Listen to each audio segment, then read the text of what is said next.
Malheureusement, nul n'est à l'abri d'un accident de la vie qui le laisse incapable de gérer ses affaires, parfois de manière, malheureusement, encore une fois, définitive. Alors, il faut le rappeler, à côté des trois grands régimes de protection judiciaire, eh bien, une mesure permet d'envisager une protection à la fois plus souple pour la personne frappée d'incapacité. C'est ce qu'on appelle le mandat de protection future. Jérôme Barré, bonjour. Bonjour David. Avocat associé au sein du cabinet Yards. Qu'est-ce qu'on entend, parce que je ne connaissais pas avant de faire cette vidéo, le mandat de protection future? Eh bien, le mandat de protection future, c'est une aide familiale ou un aide familiale à la gestion quotidienne ou plus extraordinaire des droits ou des obligations des personnes physiques qui ont perdu leurs moyens physiques ou mentaux, mais qui sont toujours vivants. Et concrètement, qui est concerné?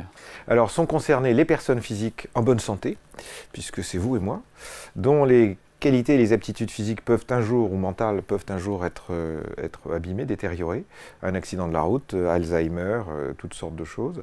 Et c'est lorsqu'on est en bonne santé que l'on peut décider et mettre en œuvre ce mandat de protection future. Alors, quel est le moyen, quel est l'outil? Alors, c'est un mandat. Donc, un mandat, c'est un contrat par lequel une personne, qui est dotée de tous ses moyens, justement, elle va désigner une ou plusieurs personnes de référence, de confiance, d'effectuer pour elle un certain nombre de tâches en lieu et place de ce donneur d'ordre et à compter du jour où celui-ci perd ses moyens et ses aptitudes.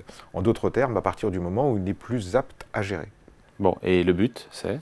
Bien, le but, il est double. C'est éviter, d'une part, toutes les formalités administratives et qui ralentissent les décisions en passant par le juge des tutelles, et c'est désigner la personne de confiance qui gérera, administrera ou disposera, le cas échéant, des actifs de la personne qui est endommagée. Quelle est la forme de cet engagement? La forme, c'est un écrit, c'est un contrat, c'est un mandat de faire. Donc on définit une mission, on définit des tâches. Alors, il y a deux types de mandats. Il y a le petit mandat qui est celui qu'on fait sous seing privé, dans lequel on donne les tâches quotidiennes à effectuer. C'est normalement ce qui est le plus gênant, c'est les rapports avec les banques. Dès que vous avez une question un peu difficile et que vous n'êtes pas en bonne santé, la banque ne veut plus bloquer les ponts. Donc le petit mandat, c'est ce que l'on doit faire immédiatement. Et le grand mandat, il est plus solennel, il est passé devant notaire et il permet de disposer des biens, c'est-à-dire qu'on peut aller jusqu'à vendre des biens de la personne qui est protégée par ce mandat. Pardon, cette distinction entre petit mandat, grand mandat, c'est pas un peu ésotérique, non? Pas tout à fait, c'est la forme. C'est-à-dire que si vous passez devant un notaire, vous avez toute la possibilité de le faire, mais c'est un peu plus long comme mise en œuvre. Si vous le faites dans le quart d'heure, c'est le petit mandat, mais c'est plus limité.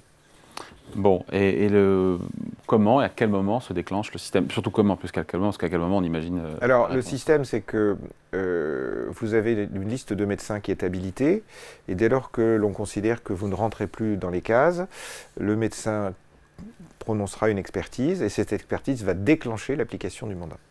Bon, et c'est définitif, rassurez-moi, non? Alors, on a vu des cas définitifs, effectivement, mais il y a des cas qui ne sont pas définitifs. On a eu des clients qui ont eu des AVC et puis qui se sont remis. Donc, on peut revoir le médecin pour montrer que tout va bien et donc ça n'est pas forcément définitif. Bon, et dans les faits, en pratique, on désigne qui alors? Une personne de confiance, ouais. En général le conjoint ou des enfants. Il faut que ce soit une réflexion évidemment bien réfléchie pour qu'on ne se mette pas entre les mains de quelqu'un avec qui on ne s'entend pas. Il faut évidemment que ce ne soit pas quelqu'un forcément de son âge. Si on a 98 ans, ça n'a plus tellement de sens. Il faut éviter d'avoir deux personnes, parce que si ce sont deux personnes qui doivent décider entre elles et si elles ne s'entendent pas, ça peut bloquer le système. Et on peut mettre une liste de préférences qui se déclenchera au fur et à mesure des possibilités qui s'offriront à nous.